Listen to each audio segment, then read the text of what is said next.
Imagine this scene. An Iranian general sits at his desk, looking over intelligence reports and thinking, "The A-10 Warthog? That aircraft is from the 80s. It's outdated. We can handle it." And at that exact moment, he makes a fatal mistake. Because what he saw in old photographs is no longer the same aircraft. Over the past years, the A-10 has gone through such deep modernization that today it is essentially a new combat machine inside the same old airframe. Smarter, deadlier, and far more versatile. Iran has long assumed that the old Warthog is just a flying gun built to support infantry. But the reality in 2026 looks very different. And today we're going to break down why this aircraft has become one of the most serious problems for the Iranian armed forces. Stay with us. This will get interesting. Let's look at how the A-10 performed during one of America's recent operations. First, a little context. The A-10 Warthog appeared at a time when NATO was seriously preparing to stop Soviet tank columns in Central Europe. Its mission was brutally simple: destroy armored vehicles, fly extremely low, survive hits, and still make it back to base. But the modern battlefield has changed, and during this operation, it became clear that the A-10 today can do far more. The first targets were armored columns. Iran fields T-72 tanks as well as its own models, Zulfikar and Karar. These are serious machines designed for ground combat. But against an attack aircraft striking from the air, their options become far more limited. A-10 pilots did not attack the vehicles head-on. Instead, they used the classic attack aircraft tactic, approaching from the flank or from the rear, where the armor is thinnest. Once a column was spotted, the aircraft moved into an attack position, and within seconds, AGM-65 Maverick missiles were on their way toward the target. These missiles were specifically designed to destroy armored vehicles, but tanks were only part of the challenge. The next targets were mobile air defense systems. Iran operates systems such as the Tor M1, Bavar 373, and other anti-aircraft platforms, many of them mounted directly on trucks. Their mission is simple: shoot down aircraft before they can attack. And this is where the A-10 demonstrated one of its biggest advantages. Instead of behaving like a fast fighter jet, the attack aircraft used their traditional tactic of flying at extremely low altitude. The aircraft followed the terrain closely. Mountains, hills, and even buildings became natural cover.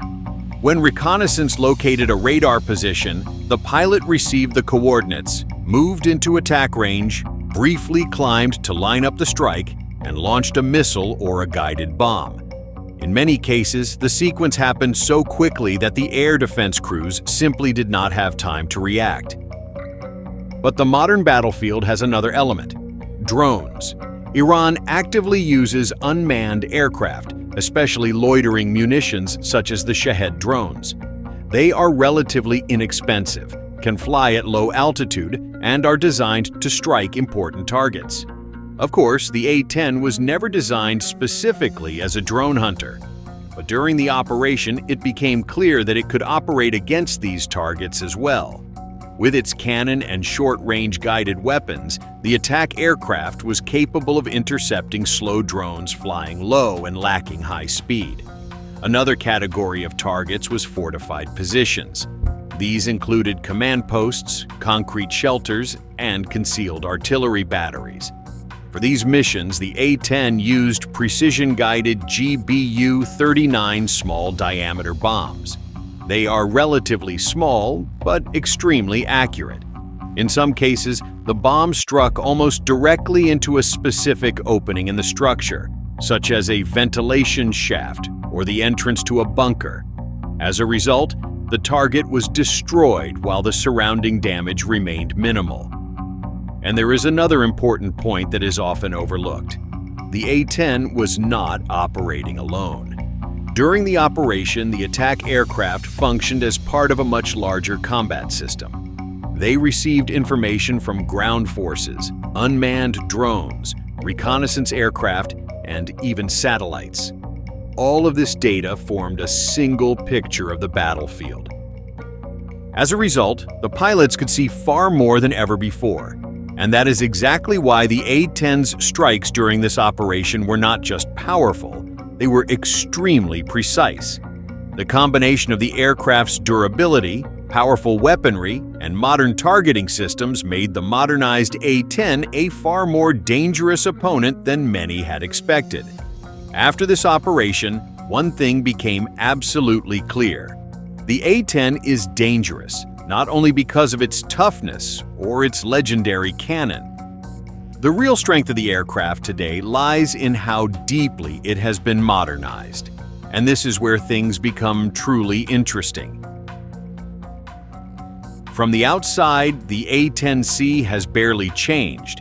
It is still the same awkward-looking aircraft with wide wings, massive engines, and the huge cannon under its nose. At first glance, it looks like a machine from another era. But inside, it is a completely different aircraft. During its modernization, the A-10 received what pilots often call a new brain in an old body. First of all, there is the digital cockpit. Where dozens of analog gauges once filled the panel, there are now modern multifunction displays. The pilot can see almost the entire tactical picture directly in front of them. Navigation data, the position of friendly forces, the aircraft's system status, and the coordinates of targets. The information updates in real time, allowing decisions to be made much faster. The second key element is modern targeting pods. Most commonly, these are systems such as Lightning or Sniper ATP. These are external pods equipped with infrared cameras, laser rangefinders, and targeting systems. With them, a pilot can detect vehicles or even a single soldier in complete darkness from several miles away. Once the target is identified, the system allows weapons to be guided with almost surgical precision. Another major step forward is the new weapons management system. Modern avionics allow the pilot to track multiple targets at once and switch between different types of weapons in a matter of seconds. In real combat, this means the A-10 can react quickly to changing conditions, for example, shifting from attacking armored vehicles to striking a fortified position almost instantly. Equally important was the improvement in communications. The aircraft received the Link 16 system, a data-sharing network connecting all friendly forces. Through it, the pilot can see the positions of Allied units, the coordinates of enemy targets, and even the locations of other aircraft in the air directly on the display. At the same time, they can see them as well. This is what modern network-centric warfare looks like. And of course, the modernization also affected the aircraft's defensive systems. The A-10 received a missile warning system. If enemy air defenses or a portable surface-to-air missile system attempt to lock onto the aircraft, the pilot receives an immediate alert.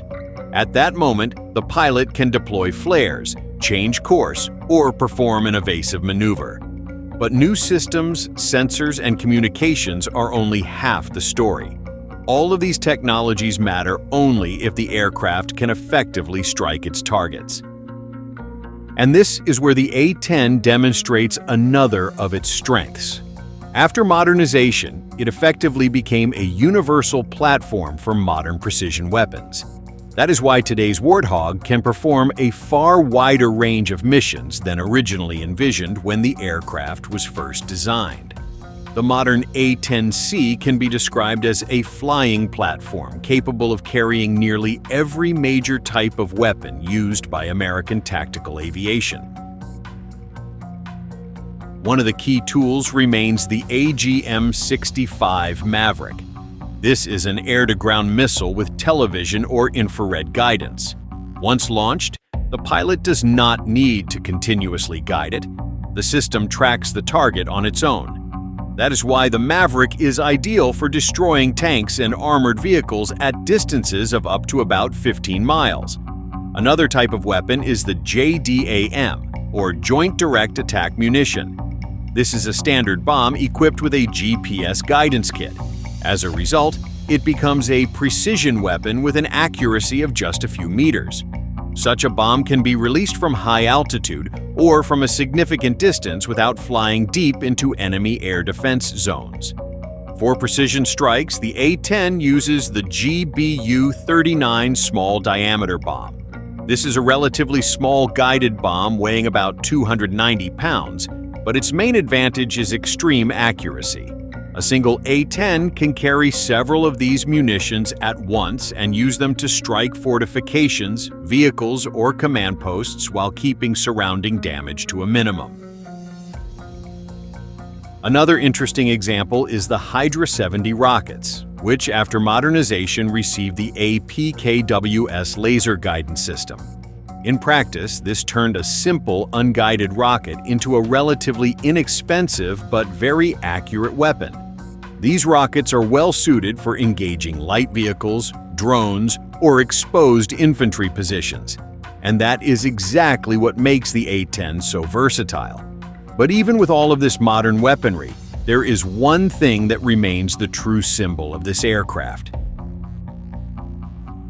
The main weapon of the A-10 is the legendary GAU-8 Avenger cannon. This 7-barrel 30mm cannon is one of the most powerful aircraft guns in the world. It can fire at a rate of up to 3,900 rounds per minute, which is about 65 rounds per second. But the most important factor is not just the firing rate. The GAU-8 uses armor-piercing rounds with depleted uranium cores, capable of penetrating the armor of heavy vehicles. In real combat, the attack happens very quickly.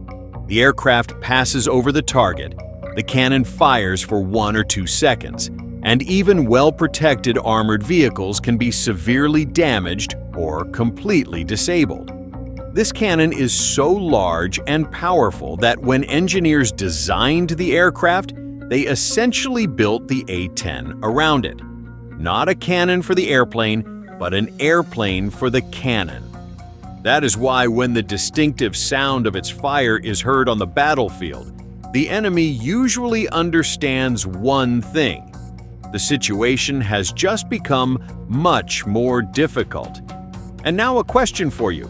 Do you think drones and aircraft like the F-35 will completely replace the A-10 on the battlefield? Or will the Warthog still be flying 20 years from now? Write your thoughts in the comments. I'd be interested to hear your opinion. See you next time.